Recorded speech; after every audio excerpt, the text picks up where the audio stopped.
زنا سے بچو، زنا سے بچو۔ میں کئی نوجوانوں سے پوچھتا ہوں اور بولتے کہ ہم کو ان سے محبت ہو گئی، بچہ بھی بولتا بچی بھی بولتی، تو میں ان کو بولتا ہوں جا کے شادی کرو نا، جاؤ اپنے ماں باپ سے جا کر کہو کہ اماں ابا مجھے ان سے محبت ہو چکی ہے، میں شادی کرنا چاہتا ہوں یا کرنا چاہتی ہوں۔ ماں باپ کا بھی کام یہ ہے، اگر اولاد آ کر بول رہی ہے تو ذرا سنو اس کو۔ اگر وہ کہہ رہا ہے کہ اماں میں روزے رکھا، اپنی نفسانی خواہشات کو پر کنٹرول کرنے کے لیے نہیں ہو رہا ہے، میں شادی کرنا چاہتا ہوں، تو ماں باپ کا کام ہے اس پر غور کریں۔ اور اگر وہ بیٹا یا ان کی جو بچی ہے اگر نیک ہے تو بری بات کیا ہے؟ بری بات کیا ہے؟ سننا چاہیے، اور یہ ماں باپ کو بھی سمجھنا چاہیے کہ زمانہ بدل گیا، یہ 2021 ہے، 1969 نہیں ہے یہ۔ ان ماں باپ کو بھی دیکھنا چاہیے حالات کیا ہیں۔ تو زنا سے بچو، اور اگر شادی کرنا اگر تم میں ہے، تم برداشت بیوی کو سنبھال سکتے، کیونکہ یاد رکھو اسلام میں ذمہ داری شوہر کی ہوتی، بیوی کی نہیں ہوتی۔ تم اگر گھر چلا سکتے، بیوی کی ذمہ داری کھانا پکانا بھی نہیں، میں پھر سے کہہ رہا ہوں، مفتی صاحب بیٹھے دونوں پوچھ لو جا کر میں جانے کے بعد، بیوی کی ذمہ داری کھانا پکانا نہیں ہے، بیوی کی ذمہ داری شوہر کے گھر کی عزت کو بچانا ہے۔ اگر عشق ہو گیا جو بولتے نا، تو جاؤ شادی کرو، ان کے ماں باپ کے پاس جاؤ، بولو کہ ہاں، اور ماں باپ کا کام یہ اس کو سننا۔ اور قرآن میں اللہ فرما رہا کہ زنا کے قریب بھی مت جاؤ، زنا کے قریب مت جاؤ۔ دونوں مفتیاء کرام ہیں، انوار نظامی صاحب بیٹھے ہیں، مشائقین بیٹھے ہیں، پوچھ لیجئے، ہم اپنی نگاہوں سے کسی غیر محرم کو، اگر مرد ہے تو غیر محرم عورت کو نہیں دیکھ سکتے، اگر بچی ہے تو غیر محرم مرد کو نہیں دیکھ سکتے۔ ہاں کام کرنا ہے وہ الگ بات ہے، مگر دیکھے جا رہے ہیں، دیکھے جا رہا ہے، ایسا دیکھ رہے کہ ایسا کچھ دکھ رہا نہیں دنیا میں۔ کئی مرتبہ میں روکتا ہوں، بھائی صاحب کیا کر رہے ہیں آپ؟ ارے آپ ہیں یہاں پہ؟ ملا ہاں ہم ہے نا یہاں پہ، آپ کو دیکھ رہے ہیں، آپ کی آنکھوں کو دیکھ رہے ہم۔ ارے دیکھنے والے کسی کی بیٹی ہے، وہ کسی کی بیوی ہے یہ۔ اور یاد رکھو یہ دیکھنا نہیں، یہ سیل فون دیکھنا بھی گناہ ہے۔ تم بولیں گے نہیں روڈ پہ جا رہے تھے، یہ سیل فون میں بھی جو بے حیائی ہے اس سے بچو۔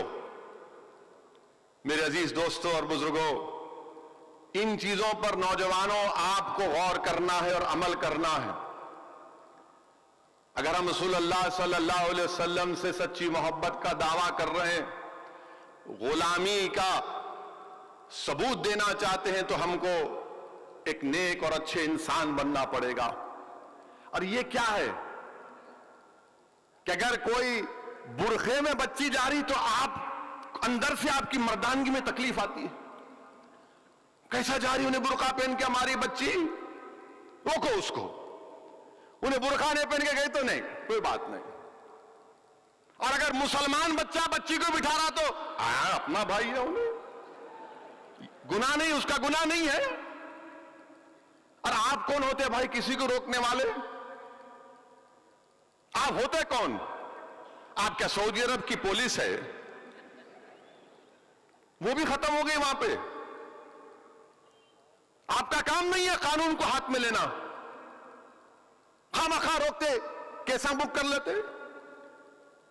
اور اگر آپ کسی کو روڈ پہ روک کے ذلیل کریں گے، ویڈیو نکالیں گے، تو بچی باغی ہو جاتی ہے۔ میں جانتا ہوں 2 کیسز میں کسی نے حماقت کی، وہ بچی آ کے میرے کو بولی کہ میرے کو آج سے برقع ہی نہیں پہننا ہے، میرے کو نماز نہیں پڑھنا ہے، میں تو چڑھتی ہوں مسلمانوں سے۔ کیوں پوچھا میں؟ میرے کو ذلیل کیے۔ کیا بولی بچی کہ ہاں میں گناہ کری، انہوں فیصلہ کرنے والے، اللہ فیصلہ کرنے والا ہے میرا۔ اور پھر اس بچی نے کہا کہ اسد صاحب یہ لوگ گناہ میرے کو روک رہے نا، چلو میری شادی کراؤ میرے ماں کے پاس۔ بہرحال اس کے جو بھی چیزیں تھے، یہ کیوں کر رہے آپ؟ یہ غلط ہے یہ۔ اور اگر کسی کو سمجھانا ہے تو سمجھانے کا طریقہ کسی کو ذلیل کر کے نہیں ہے. اگر میں تم کو بے عزت کر کے بولوں گا یہ طریقہ ہو سمجھانے کا تو تم خاموش ہو جائیں گے.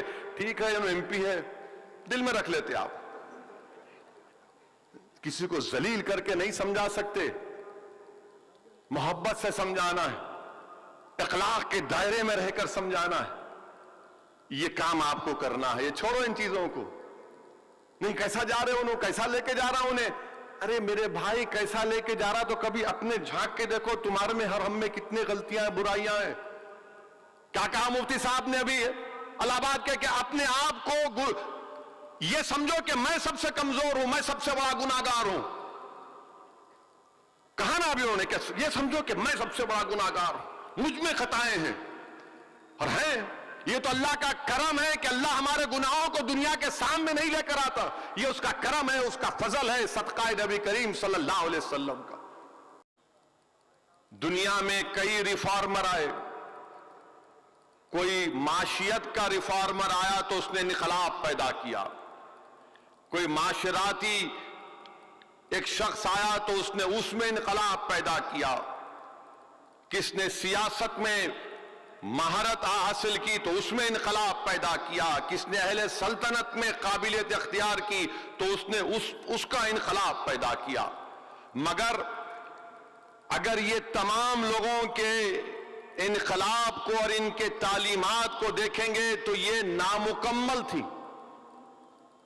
یہ نامکمل تھی. مثال کے طور پر اگر کسی نے معاشیات میں انقلاب پیدا کیا تو دولت مندوں نے جب اپنے لیے قانون بنایا تو مزدور اور کمزور اس میں پس گیا.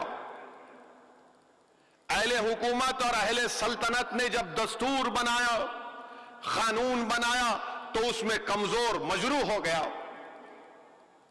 تو ساری کائنات میں دنیا کے بنانے سے اور انتہا تک اگر کسی کو اللہ نے سراپا رحمت بنا کر بھیجا تو وہ ذات محمد مصطفیٰ صلی اللہ علیہ وسلم کی ہے کہ آپ کا وجود رحمت, اس دنیا میں رہنے والوں کے لیے رحمت اور ایک عظیم انقلاب. اسی لیے کسی شاعر نے کیا خوب کہا, بلکہ کسی عاشق نے کیا خوب کہا, وہ نبیوں میں رحمت لقب پانے والا, مراد غریبوں کی برلانے والا, مصیبت میں غیروں کے کام آنے والا, وہ اپنے پراؤں کا غم کھانے والا, فقیروں کا ملجا, ضعیفوں کا ماوا, یتیموں کا والی, غلاموں کا مولا.